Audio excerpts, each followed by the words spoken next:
នេះសិត KAI 21បំបងអានេះចាញ់ថ្មីអញ្ចឹងបំបងហើយនេះយើងភ្ជាប់យើងដោះ resistance 3គ្រាប់នឹងចោល3 resistance 0គីឡូអូមហ្នឹងហើយយើងជំនួសវិញដោយប្រើខ្សែសម្រាប់ចម្លងសញ្ញាវាអញ្ចឹងបំបងចម្លងសញ្ញាវាបើសិនជាយើងដកខ្សែស្នាប់នឹងចេញគឺវាអត់ដំណើរការទេវាអត់ដំណើរការដោយសារតែយើងដក resistance ចោលបាត់ហើយយើងធ្វើបែបនេះគឺដើម្បីនៅពេលដែលមានប្រេចង់ដាក់ប្រេជ្រៀងអីគឺយើងអាច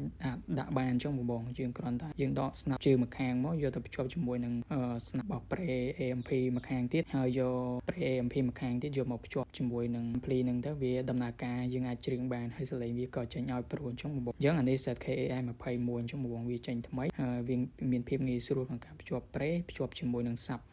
woofer បើសិនជា ampli ហ្នឹងវាបើសិនជា sub របស់បងមានច្រើនអញ្ចឹងបងអាច add 3002ឬក៏6001ឬក៏6002បានបន្ថែមទៀតអញ្ចឹងបងអញ្ចឹងវាអាចលេងបានហើយសលេងវាគឺល្អមែនទែនហើយប្រភេទនេះក៏វាមាន app សម្រាប់ជំនួយដែរអញ្ចឹងបងហើយនៅវីដេអូក្រោយខ្ញុំនឹងរៀបរាប់ពី app ចេញថ្មីរបស់វាសម្រាប់យកទៅ control វាមានទាំង iOS ហើយនិង Android អញ្ចឹងបងវាមានទាំង Android អញ្ចឹងបើសិនជាបងមានតម្រូវការជាមួយនឹងកំងពីអីវ៉ាន់ទៅហើយឲ្យខ្ញុំកែពីនេះឲ្យអញ្ចឹងខ្ញុំអាចកែឲ្យបានអញ្ចឹងបងអាស្រ័យទៅលើចំណង់ចំណូលចិត្តរបស់បងអញ្ចឹងបងហើយនេះប្រអប់ខាងក្នុងវាខ្ញុំបង្ហាញហ្នឹងគឺរឿងខាងក្នុងវាអញ្ចឹងសម្រាប់ប្រអប់ខាងក្រៅរបស់វាគឺមានគម្របមានអីអញ្ចឹងបងមានដូចមានអីហើយវីដេអូនេះគឺមានតែប៉ុណ្្នឹងទេអរគុណច្រើនបង